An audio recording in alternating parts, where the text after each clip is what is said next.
بسم اللہ الرحمن الرحیم۔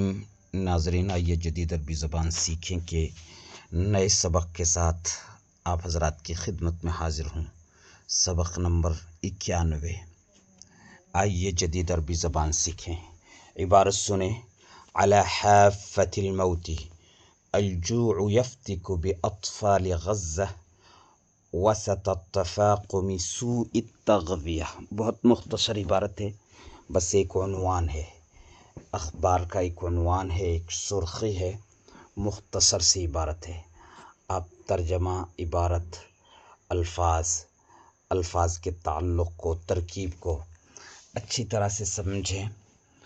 علی حافۃ الموت، حافۃ کا معنی ہوتا ہے دہانہ، کنارہ۔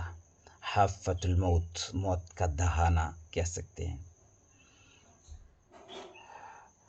الجوع، بھوک، فتک یفتک مانا تباہ کر دینا، برباد کر دینا۔ یفتک، فتک یفتک، اس کے صلے میں عام طور سے با آتا ہے، یعنی جس چیز کو تباہ کیا جاتا ہے اس پر با لگاتے ہیں، جیسے باطفال غزہ، باطفال غزہ۔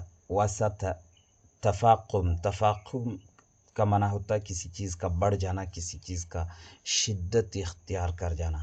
تفاقم سوء التغذیہ، سوء التغذیہ غذائی قلت، غذائی قلت کے بڑھ جانے، غذائی قلت کے بڑھ جانے کے درمیان۔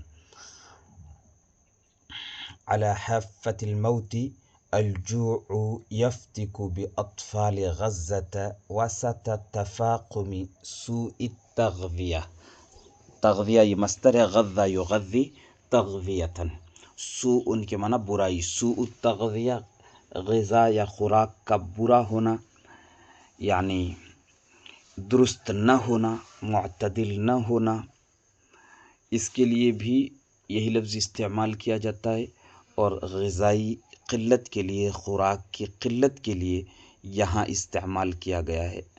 اور ظاہر ہے جب غذا یا خوراک کی قلت ہوتی ہے تو انسان کو جو میسر ہوتا ہے اسی کو غذا بنا لیتا ہے، روکھا سوکھا جیسا تیسا جو کچھ بھی ہوتا کھانے لگتا ہے، جسے سوء التغذیہ ہی کہا جائے گا۔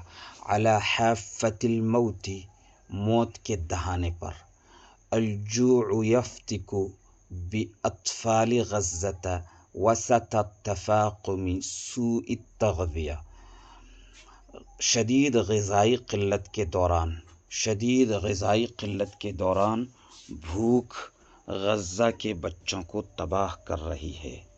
شدید غذائی قلت کے دوران میں یا درمیان بھوک غزہ کے بچوں کو تباہ کر رہی ہے۔ یہ مختصر سا سبق ہے، بس آپ کے لیے انشاءاللہ ہر جملہ، ہر عنوان اگر آپ دلچسپی سے سنیں گے تو مفید ثابت ہوگا۔ چینل کو عام کرنے میں، طلباء تک اور علماء تک، عربی زبان کے شائقین تک پہنچانے میں ہمارا تعاون کریں۔ السلام علیکم ورحمۃ اللہ وبرکاتہ۔ میں نصیر الدین قاسمی، خادم ادارہ مرکز المعارف، جودھ پور، راجستھان۔